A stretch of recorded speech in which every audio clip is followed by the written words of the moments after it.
everyone. Thank you for joining us again this week. I'm Deb with Blue Twig Studio, where we encourage you to let your inner artist out to play.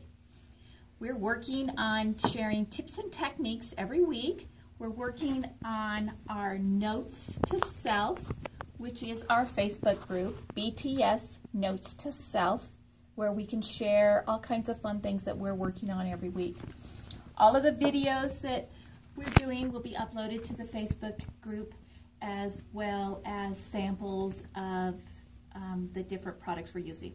So today's tips and techniques are all about using gelatos again, and stencils and gesso. Gesso is a barrier, basically, that you use to kind of keep paints and colors from bleeding through the back of your page. But it also works as a resist. So we're going to be using gesso as a resist today with a stencil. I'm going to be using this fabulous Tim Holtz stencil in my journal with some gesso. There are lots of different brands of gesso. Some of them are thick, some of them are thin, some of them are very gritty and toothy, some are smoother. You just find the gesso that you like to use, and then that's the one you should use. So I'm going to take a little bit of gesso with a palette knife and just, this is one way of doing it, and I'm just going to scrape it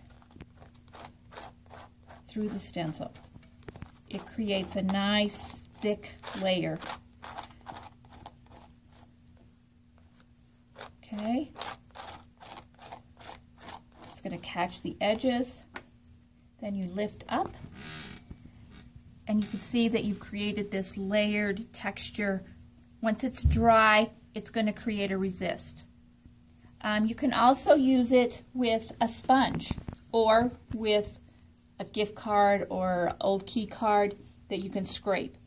If you want to use a sponge, you're just going to grab some and you're just going to go in and sponge it on your page, and then you can just kind of pat it like this. That creates another little bit of layer of texture, and you lose those brush strokes that you have.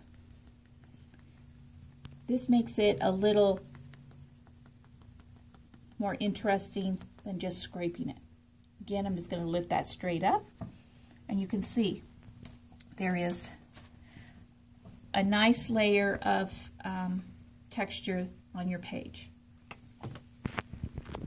And as you know, I like to have an extra page handy that I can clean off. So I'm just going to clean my stencil off onto a blank page. And it's going to take whatever little bit of gesso I have and make it a layer of that on my blank page. It may not be very much, but it will add just one more little bit of layer of texture. So I've got my bucket of water for my stencils, for my tools, and I'm just going to throw those in there. They can be soaking until I'm ready to clean up later. Okay? So this does take a while to dry. You can use a heat gun to dry it, but it's always best results if you just let it dry naturally overnight. And I usually try to let it sit at least overnight. So I'm going to let that dry, and then I'm going to grab a sample page that I already have pre-gessoed. So this is another Tim Holtz stencil, and you can see it creates a nice resist. This is with some gelatos. I'm going to show you how to use that on this side. We're going to take our colors. I picked 3 colors of gelatos, an orange, a red, and a pink. I'm going to just scribble.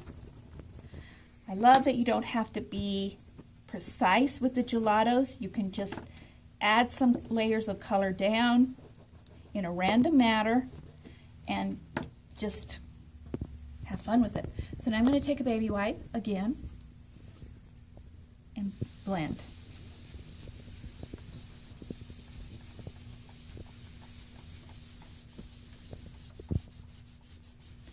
And you're just blending your color into the background. Okay? So now you see the resist shows through, you have color in the background, it makes a yummy background page. Okay? So that's it for today's tip and trick. I hope you join our Facebook page, BTS Notes To Self. We're also going to draw our weekly prompt, which is just a fun little thing to help you get out of your comfort zone. Okay, here's our weekly prompt. Add 3 more layers of anything to your page. Okay, 3 more layers. All right, that's it for this week. Thank you for joining us, and I hope to see you on the Facebook page.